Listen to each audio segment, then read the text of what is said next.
ಇವತ್ತು ಚಿಕ್ಕಬಳ್ಳಾಪುರ ಲೋಕಸಭಾ ಕ್ಷೇತ್ರದ ಅಭ್ಯರ್ಥಿಯಾದ ಸುಧಾಕರ್ ಅವರ ಪರವಾಗಿ ಇವತ್ತು ನಾವು ಮತಯಾಚನೆ ಮಾಡಲು ಎಲ್ಲರೂ ಇವತ್ತು ಬಂದಿದ್ದೀವಿ. ಚಿಕ್ಕಬಳ್ಳಾಪುರದಲ್ಲಿ BJP ಯಾವುದೇ ಕಾರಣಕ್ಕೆ ಸೋಲಲ್ಲ, 100% ಗೆಲ್ಲುತ್ತೆ ಅಂತ ಹೇಳಕ್ಕೆ ಇಷ್ಟಪಡ್ತೀನಿ. ಯಾವುದೇ ಕಾರಣಕ್ಕೆ ಮೋದಿ ಸರ್ಕಾರ ಮತ್ತೊಮ್ಮೆ ಬಂದೇ ಬರುತ್ತೆ. ಆ ಸರ್ಕಾರದಲ್ಲಿ ನಮ್ಮ ಒಂದು ಪಾತ್ರ ಏನು ಅಂದರೆ, ನಾವು ಇವತ್ತು ಚಿಕ್ಕಬಳ್ಳಾಪುರದಿಂದ ನಾವು ಸುಧಾಕರ್ನ ಆಯ್ಕೆ ಮಾಡಿ ಕಳಿಸಿದ್ರೆ ಅಲ್ಲಿ ನಮ್ಮದೊಂದು ಶಕ್ತಿ ಇರುತ್ತೆ. ಆ ಸರ್ಕಾರದಲ್ಲಿ ನಮ್ಮೊಂದು ಹೇಳಿಕೆಯನ್ನು ಕೊಡೋರು, ನಮ್ಮ ಬಗ್ಗೆ, ನಮ್ಮ ಸಮಸ್ಯೆ ಬಗ್ಗೆ ಮಾತಾಡೋಕ್ಕೆ, ನಮ್ಮ ಸಮಸ್ಯೆ ಬಗ್ಗೆ ಒಂದು ಉತ್ತರ ಸಿಗಕ್ಕೆ ಅಂತ ಅಲ್ಲಿ ಒಬ್ಬ ಅಭ್ಯರ್ಥಿ ಆಯ್ಕೆಯಾಗಿ ಹೋಗಿರ್ತಾರೆ.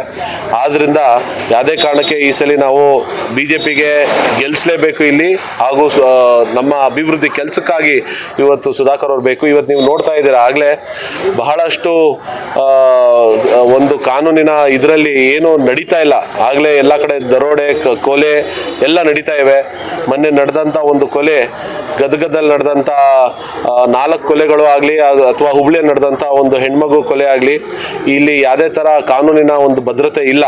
ಆ ಭದ್ರತೆ ಬರಬೇಕು ಅಂದರೆ ಮತ್ತೆ BJP ಸರ್ಕಾರ ಬರಲೇಬೇಕು.